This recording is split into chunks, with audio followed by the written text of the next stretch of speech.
New Senator J.D. Vance, also Donald Trump's running mate for vice president, has just entered the stage at Middletown High School. Let's listen in.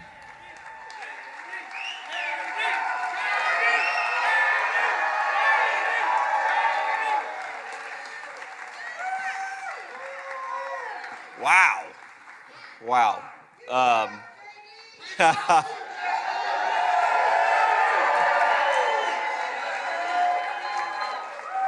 Well, I love you guys too.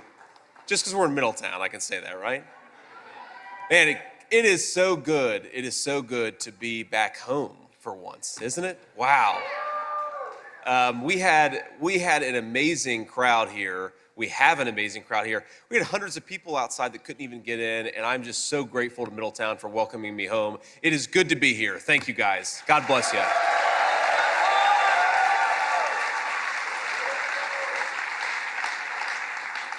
Now, where can I get a good fried bologna sandwich right now? All right, this is the guy who makes it. All right, before we get started here, I have to say a few things. First of all, I want to take a moment to thank some outstanding Republican leaders that we have today. If you can stand to be recognized, I'd appreciate it. Attorney General Dave Yost. Where's Dave? Okay. The great congressman representing Middletown, Ohio, Warren Davidson. Where's Warren?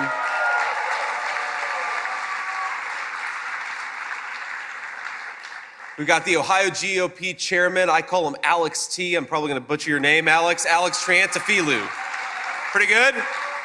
Got it. All right. I've learned. Of course, the next senator for the United States of Ohio, Bernie Moreno.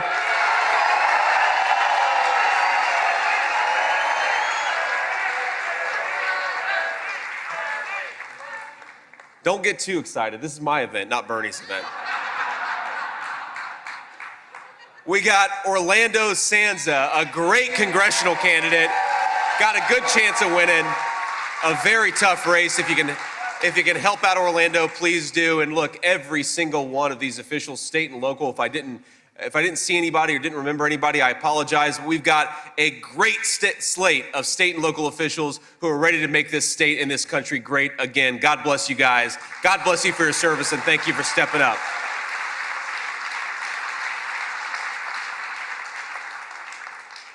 And I gotta say hello, Middletown, Ohio. Hello to the great Middletown Middies. I am so grateful to be here. I'm so grateful for this turnout. You know, so many of you know my story, but I graduated from Middletown Ohio School in 2003, 21 years ago. And a lot of you know the story of my family. A lot of you, I mean, hell, a lot of you are my family, actually. We're probably, if you count fourth and fifth cousins, half of you are probably related to me in this room. But, you know, this town was so good to me, and I could tell so many stories about, you know, my mama, my grandmother. I could tell stories about my mom and my sister. I could tell stories about Aunt Wee. I know Aunt Wee's here. We've got so many great, I think all those people here, actually. I think Cheryl, where's Cheryl? You here, Cheryl? I love you, Cheryl. My stepmom. We just got so many good people who've been so good to me. But even if you cast a wider net, you know, Ron Selby was my math teacher in high school. Ron's got to be around here somewhere. I know he is. Now, I will tell a story. Now, I don't know if this story is actually true or if it's just the legend of Ron Selby. But Ron, if it's not true, don't tell me, because I've gone 21 years believing it, and I don't want to be contradicted now. But you know, the story is that at some point, Ron, of course, was a tough teacher. He demanded a lot of his students, and I was a beneficiary of that. But the story goes that at one point, Ron Selby had a student who really didn't want to take one of those world-famous Ron Selby math final exams. And so somebody called in a bomb threat to Middletown Ohio School. So everybody goes outside, of course. Everybody remembers, was a student at one point or another. Well, you get a bomb threat, you got to go stand outside. The fire department comes. But Ron was really pissed off that somebody was messing with his schedule. So he walked to the kid's locker, got what was allegedly the bomb, threw it in a trash can, and said, I know this kid, he's not smart enough to make a bomb. Let's get back to school.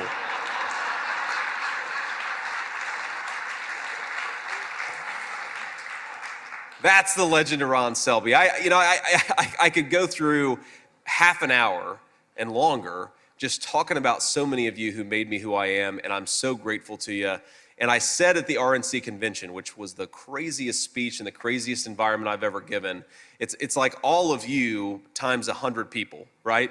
They were just as excited as you guys are, times about 100 people. You could barely hear yourself think, but I said, I will never forget where I came from. Ladies and gentlemen, I came from Middletown, Ohio. I am proud of it, and I will never forget where I came from.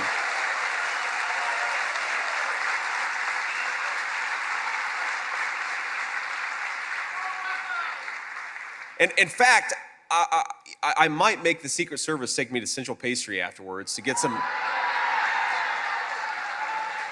I'm dead serious. They get nervous. They do not like unexpected. And I love Milton's too, of course. Both. I love both. But Milton's has expanded a little bit. I feel like you can get Milton's not just at the place that's there on what is that, Roosevelt? I feel like you can get Milton's anywhere now, or at least a lot of other places. So it's cast a wider net. Anyway, I'm gonna talk about donuts all day. You can tell what I skipped lunch, so my mind's on donuts here. But I'll tell you another story. My mamaw was just an incredible woman, and a lot of you knew her, and a lot of you knew her personally. And I talked at the RNC convention, and I'll repeat this story just because I think it illustrates how tough she was. That, mamaw died in 2005, and I was a United States Marine at that point, and I was just about to leave for Iraq. And when Aunt Wee and the rest of us went through her things, they discovered 19 loaded handguns in mamaw's. That is not a made up, no, that's.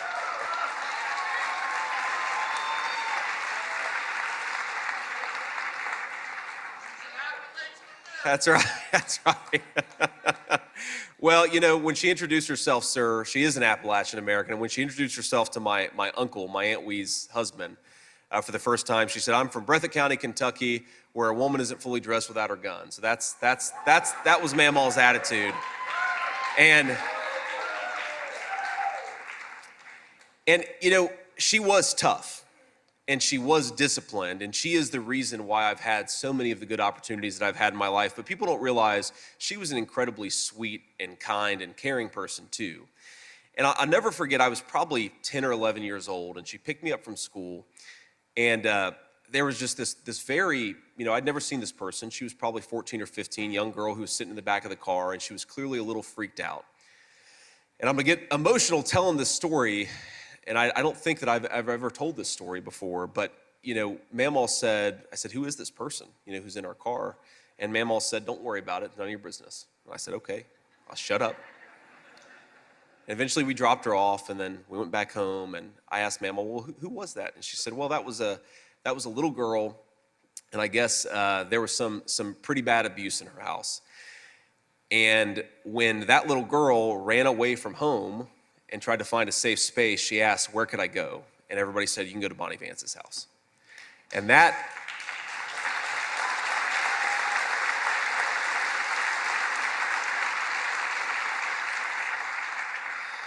is the mamaw, but that is the Middletown that I knew. You guys were always so good to me. I could talk about any number of public school teachers, from Ron Selby to a number of others. I could talk about people who looked after us when we were riding our bikes around. Mamaw was, she was always worried about safety, but she was never that worried about safety in Middletown, Ohio, because she trusted the people who lived here, and she knew they were good human beings who would look after all of us. They would look after all their kids and grandkids.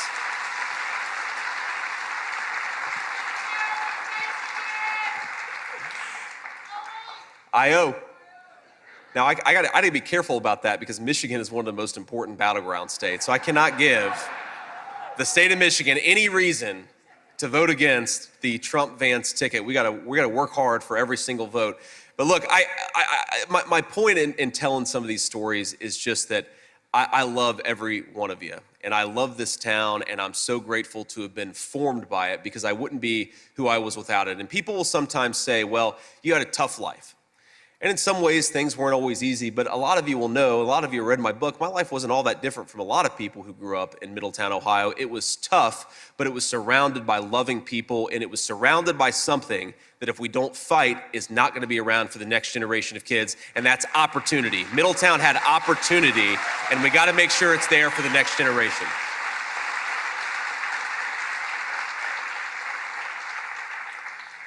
You know, when President Trump asked me to be his running mate, I really had no idea what was coming.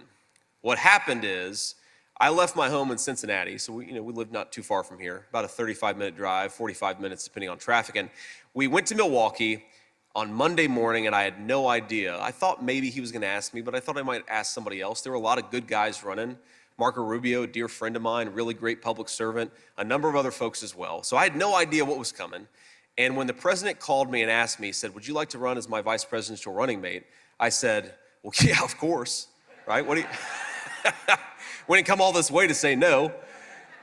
But he did something that was really amazing afterwards. He said, well, what do you think about this statement I'm about to put out? Of course, he put it out on social media. It's one of the things I love about President Trump is that he speaks directly to people. He doesn't allow a bunch of consultants to filter him.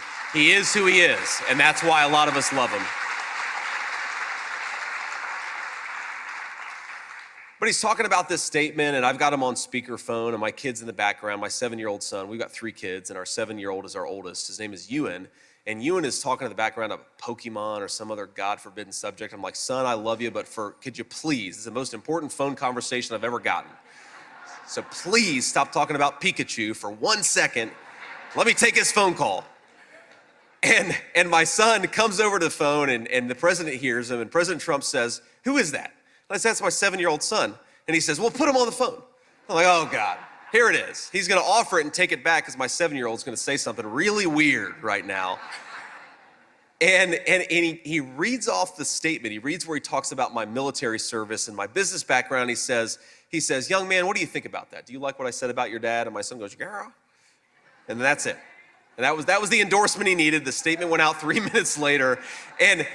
But that is the kind of guy that Donald Trump is, and that's the guy that the media doesn't let you see.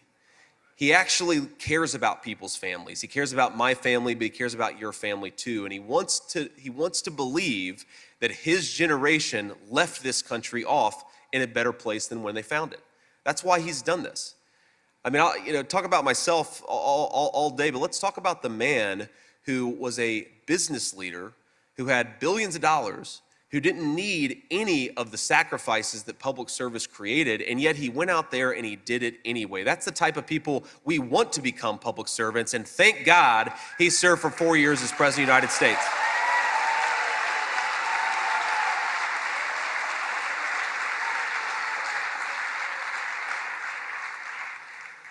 And now, ladies and gentlemen, after 4 years of Joe Biden's presidency, or whoever actually is calling the shots in Joe Biden's White House, are we ready to re-elect President Donald J. Trump again?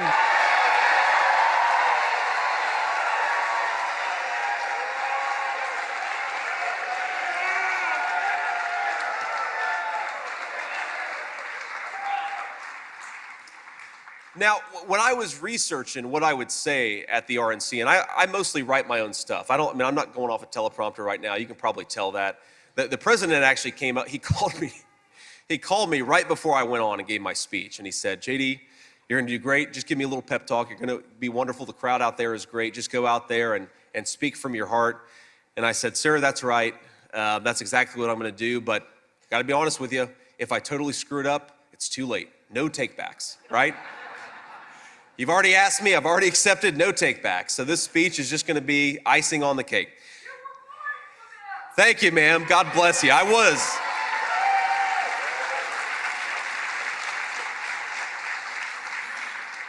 But here's the thing. I was researching what I was gonna say about the president, and I realized that over a lifetime of business leadership, and then of course, a few years of public service, the country has made a lot of stupid decisions, and President Donald Trump was right about every single one being a mistake. And just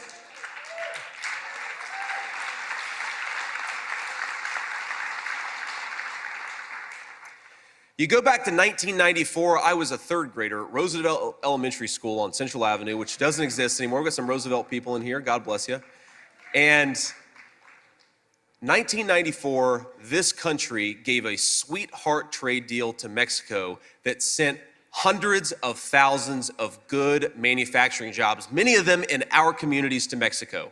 That was a bad idea. We shouldn't have done it, and Donald Trump said it was a bad idea, right? The current administration, by the way, supported it. In 2000, towards the end of the 1990s, I should say, we gave a sweetheart trade deal to the communist Chinese. We allowed them to build their middle class off the backs of the American middle class. And you know who supported it? The current people in power. You know who opposed it? Donald J. Trump.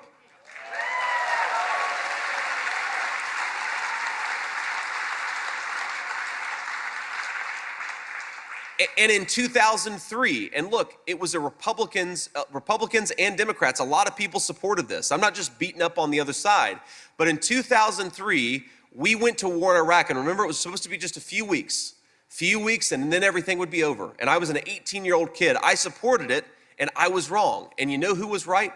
President Donald J. Trump. He knew. He somehow knew, even though he was a real estate developer in New York, that this thing would become a quagmire. It would cost thousands of lives and trillions of dollars. And I think we want the kind of president who sees around corners, who doesn't follow the stupid conventional wisdom right off the cliff, who fights for American citizens, puts them first, and has the wisdom to know how to lead this country.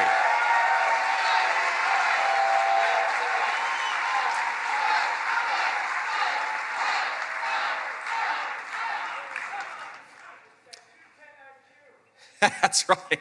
He probably does have an IQ of 210, but don't tell him that.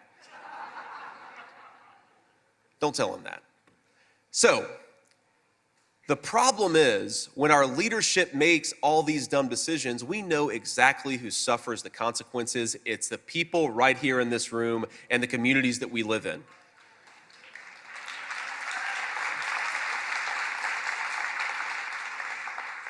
So I want to say, and I know there's some TV cameras here, and I'm sure this rally is being covered in any number of media channels.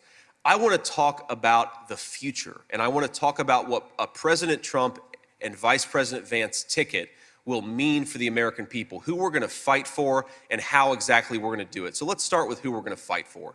Number one, we're going to fight for every single worker in this country. If you work hard and play by the rules, you ought to be able to put a good dinner on the table and send your kids to whatever vacation and whatever school you want to. Work hard and play by the rules, you get a good life. It's that simple.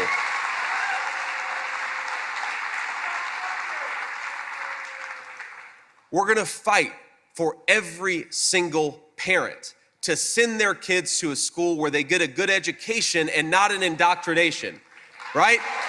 Now what? Thank you.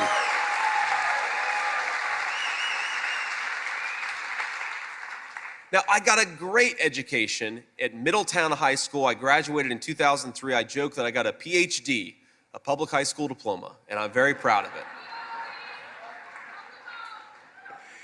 And there are great school teachers in public and private schools all across our country, but for some reason, the Federal Department of Education is trying to lean into indoctrination at our schools instead of teaching, reading, writing, and arithmetic at our schools. Let's get back to common sense for our teachers and the students they depend on.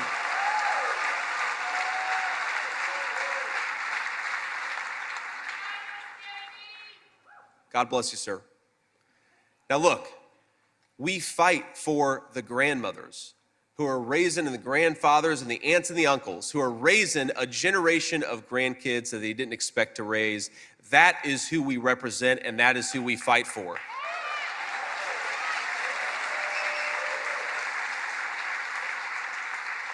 And one of the coolest things, you know, my book came out in 2016, and one of the coolest things about my book is I heard from a lot of Americans from all walks of life, but especially from Black Americans who would come up to me and say, our story is your story. Whether it's the drug epidemic or whether it's this epidemic of crime and violence that Joe Biden and Kamala Harris unleashed in our country, we have got a lot of grandparents, white, Black, and every skin color that are raising kids that they didn't expect to raise. And they're doing it because it's the right thing to do, and they do it because they love their communities. My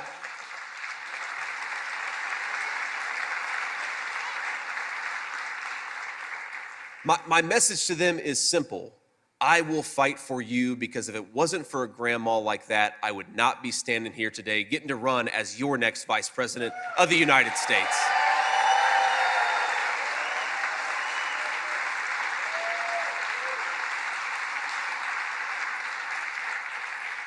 And to those grandmas and grandpas, the nanas, the mamas, and the papas, let me just say, from a kid who was, not as grateful as I should have been when I was 15 and 16 years old. Kids, when they're that age, I hear they're not that grateful. I'm sure I'll learn it the hard way here in a few years. But let me just say that from the bottom of my heart, thank you. You may never hear it from the kid that you're raising, but trust me, in their heart, they appreciate it, and they know they wouldn't be anywhere without you. So God bless you guys for stepping up. God bless you, and thank you.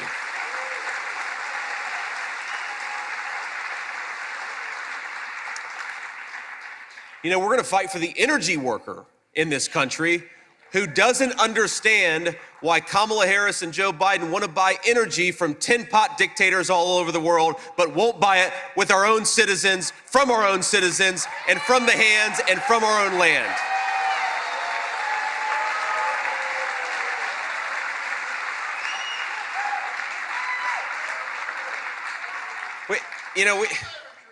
Drill, baby, drill. It's a very, very simple concept, but it's profound because we've got great energy workers in Pennsylvania. We've got great energy workers in Ohio and all across our country. They want to do a good job. They want to earn a reasonable wage, and they want to power the American economy. Why don't we have a president that lets them do exactly that, ladies and gentlemen? Unleash American energy, drill, baby, drill, and let's turn the page on this craziness.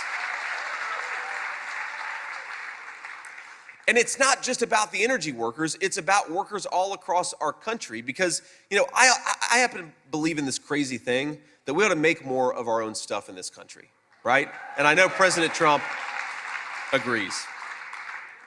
But think about this. You know where 95% of the ibuprofen, Advil, 95% of it, you know where it's manufactured? China.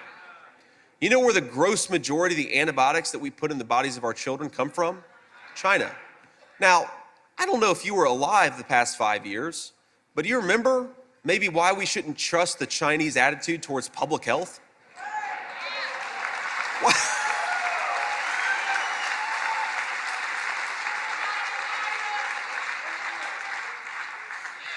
I gotta be honest with you, I don't trust a damn plastic toy coming from China. I sure as hell don't trust the drugs that we put in the bodies of our children. Let's make our own stuff, my friends.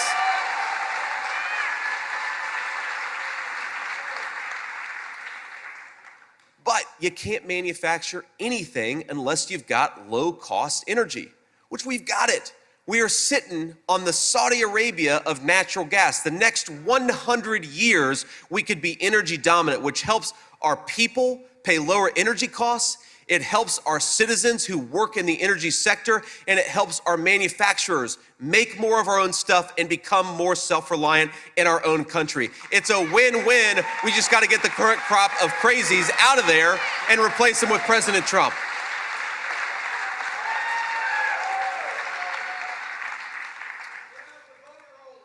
That's right. We do need to do that. We need voter ID in this country, ladies and gentlemen. If you're going to cast a ballot, show a piece of identification. It is the weirdest thing to me. Democrats say that it is racist to believe, well, they say it's racist to do anything. I had a Diet Mountain Dew yesterday and one today. I'm sure they're going to call that racist too, but it's good. I love you guys. But these people were telling jokes up in the front row. You guys might not be able to hear it, but I'm getting caught up in it. But look, here's the very simple thing. We believe that we want to make more of our own stuff, and we believe that we want to have secure elections, and we believe we want to have schools that don't indoctrinate our children. That's not racist, ladies and gentlemen. It is common American Middletown sense, and I'm proud to be from this town and to take the wisdom from it.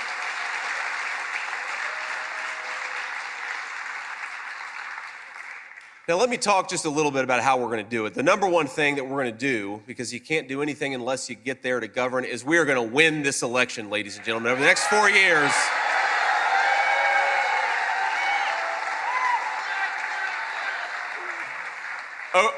4 years, we are going to do a lot of good for people all over this country. Well, sir, let's not get ahead of ourselves. Knock on wood, we got to win this race first. But to get there, the next 4 months, we've got to do everything that we can. And I'd ask you, all of you, if you can find something to do to get involved, please do it. There are doors that we can knock on. There are people that we need to deliver to the polls. There are people who are going to vote for President Trump and Vice President Vance and for Bernie Moreno, but we got to get them to the polls, right? So that's one thing you can do, is remind your friends to get out there and vote and make sure they get to the polls. The second thing that we have to do is push back on every channel that we can. The media is never going to be fair to President Donald J. Trump, but you're going to be fair. So use the voice that you have. Use it on Facebook and Instagram. Go on social media and actually make the case for President Trump and Vice President Vance. That is the thing that every single one of you can do. And if you take the people in this room and you magnify it by 100, which you can do with your own platforms and your own voices, that is way more powerful than the lying media and the corrupt Democratic establishment. Let's get to work, ladies and gentlemen. Let's win this thing.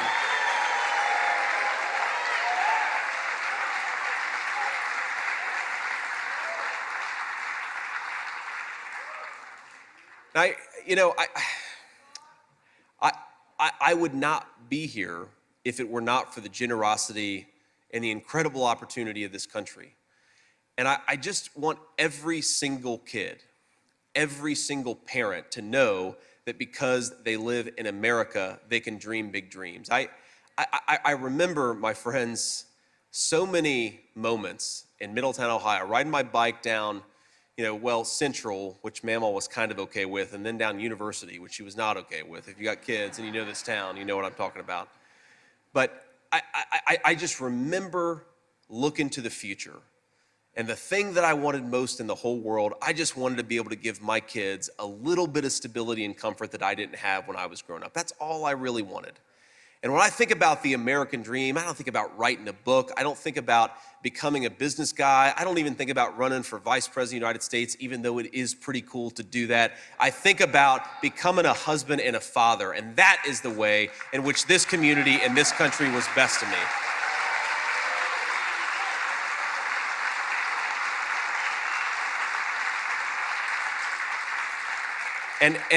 And while we're talking about it, did my wife do a good job the other night or what? Didn't she do great? She is.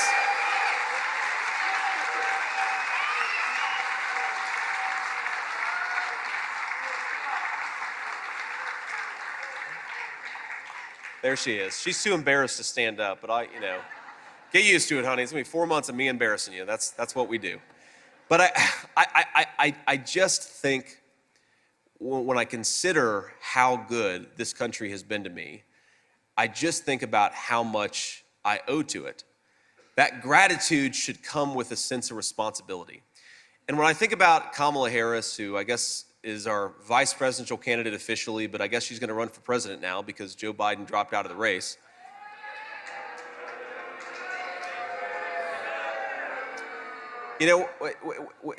When I see... I'm going to take bets here. I'm going to start a betting pool just in this auditorium. But I wonder, when I see her give a speech, and she talks about the history of this country, not with appreciation, but with condemnation. And look, of course, every country, just like every family, certainly mine, has its pockmarks, right? Not everything's perfect. It's never going to be. But if you want to lead this country, you should feel grateful for it. You should feel a sense of gratitude. And I never hear that gratitude come through when I listen to Kamala Harris.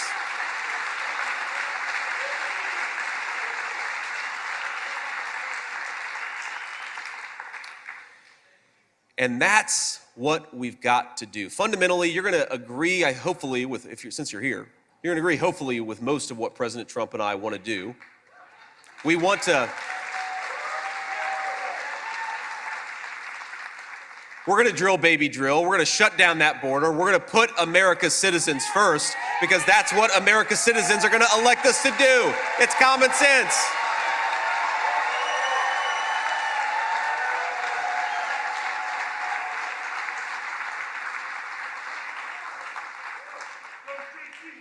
But thank you, sir. But even when you disagree with us, nobody's ever perfect. No politician is perfect, certainly not me. But you deserve to be led by people who are grateful for the community they came from, who are grateful for this country and its boundless opportunities, who are grateful for the service of our veterans and the people who put their lives on the lines, from police and firemen on down.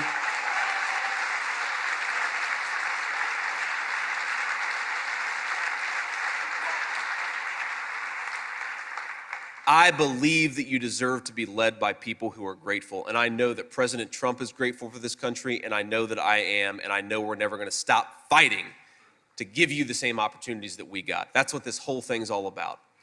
Now, look, I'm going to go really off script here, and all my communication staffers back there are going to get a little nervous. I was hanging out with my kids yesterday. We're actually swimming at the swimming pool, and somebody brought over their phone and showed me the news that Joe Biden had announced he was dropping out of this race. And look, I don't like Joe Biden, and I don't like his policies, and I'm not a Democrat primary voter. I never have been, and I never will be, unless something goes really wrong, ladies and gentlemen. But look, what is going on in this country is absolutely disgraceful. Let me get a little philosophical here. I imagine most of you did not vote for Joe Biden, and if you did, welcome aboard. We're glad to have you. But if you want to run for president, you've got to make your case to voters. You make your case to voters. That's what President Trump did, even though he had already been the president. And even though he was by far the most popular person in the Republican Party, he ran for the Republican presidential nomination. He faced some good competition, and he made his case to voters. The idea of selecting the Democrat Party's nominee because George Soros and Barack Obama and a couple of elite Democrats got in a smoke-filled room and decided to throw Joe Biden overboard, that is not how it works. That is a threat to democracy, not the Republican Party, which is fighting for democracy every single day.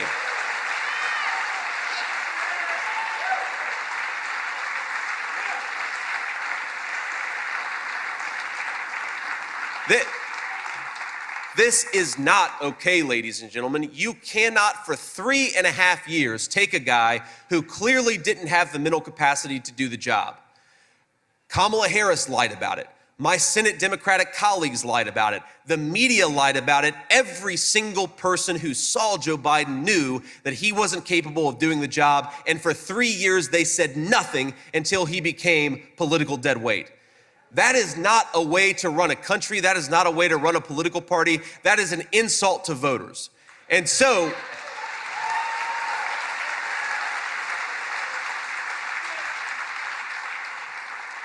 and I really believe, even though I think the leadership of that party is corrupt, I really believe that most Americans are fundamentally good, whether they're Democrat, Republican, or independent. My life has taught me to put my faith in people because they put their faith in me and gave me a lot of opportunities. So my message to Democrats who are disgusted by this process, disgusted by how anti-democratic it is, you are welcome in the Republican Party, where we think we should persuade voters and not lie to voters.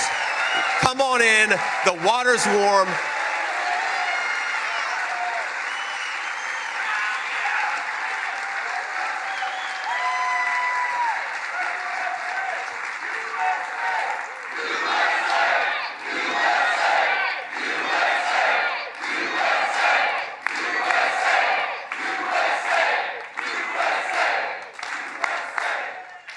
Thank you, guys. We love you too, ma'am. God bless you. But you got to say, this entire system of ours is about, you got to persuade voters. You got to win their votes. You don't decide who the president is in smoke-filled rooms with billionaires and senior elected officials. You let the people decide. That's what we believe in this room, and that's what we're going to fight for, I promise you.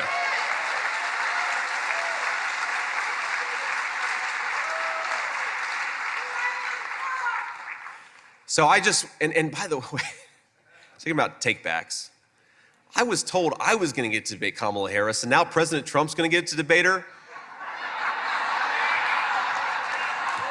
I'm kind of pissed off about that, if I'm being honest with you.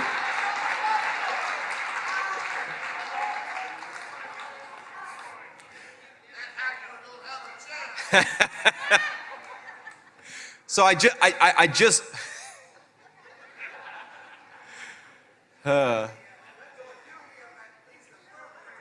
So I just want to say to Middletown and a lot of forgotten communities all across our country, because we really have been forgotten in Middletown, Ohio.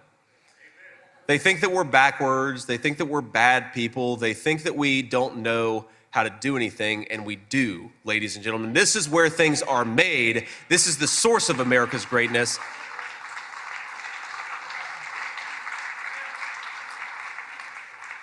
But I just want to say, I promise you this.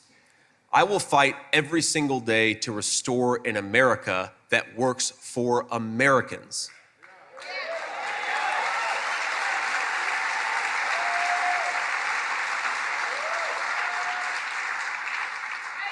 I will fight for policies that lower the costs of your groceries, lower the costs of your housing, make life more affordable, not less affordable as it has been under the Democrats. I will fight for energy policies that make it easy to heat your home in the winter and cool it in the summer, because I lived with a mamaw who sometimes worried whether there was money enough to heat the house in the winter.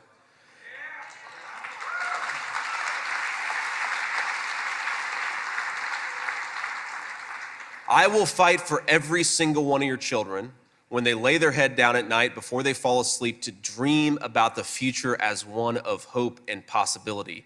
Your children deserve the inheritance of this country. And the inheritance of this country is that their lives will be better than their parents, and their children's lives even better than that.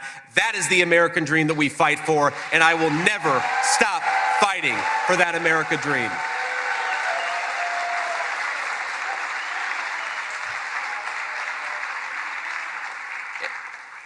And I really believe this, my friends. The best way to do it, the best way to bring energy and food and housing costs down, the best way to seal that border and stop the fentanyl and the poison from coming into our communities, the best way to bring common sense back to our education system and our foreign policy is to re-elect Donald J. Trump, President of the United States.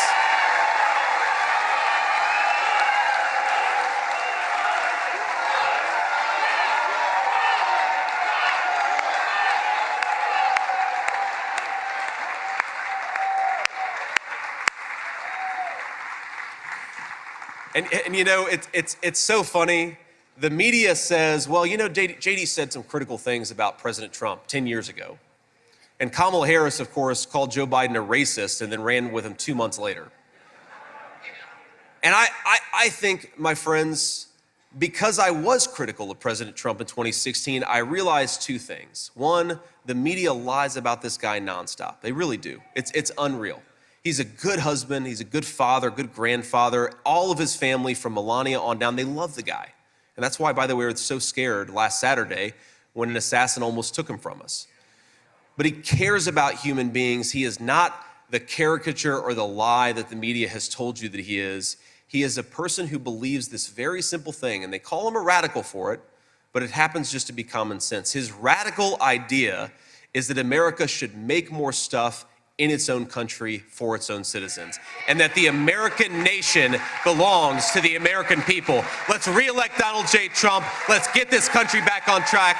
Middletown, I love you. I wouldn't be here without you, and I will never forget where I came from. Go Middies, and God bless you guys. Thank you.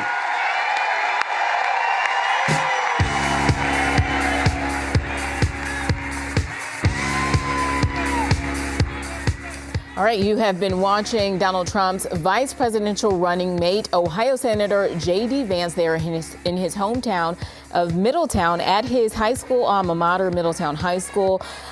He spoke for about 40 minutes there. This is his first stop in Middletown since he was announced as Donald Trump's vice presidential running mate last week at the Republican National Convention. We have a team of anchors and reporters who are there, and they will be joining us a little bit later as we have team coverage of that event. Mike Gardis will be joining us, and you can join us at 4 o'clock on WLWT. In the meantime, we'll have more on WLWT.com.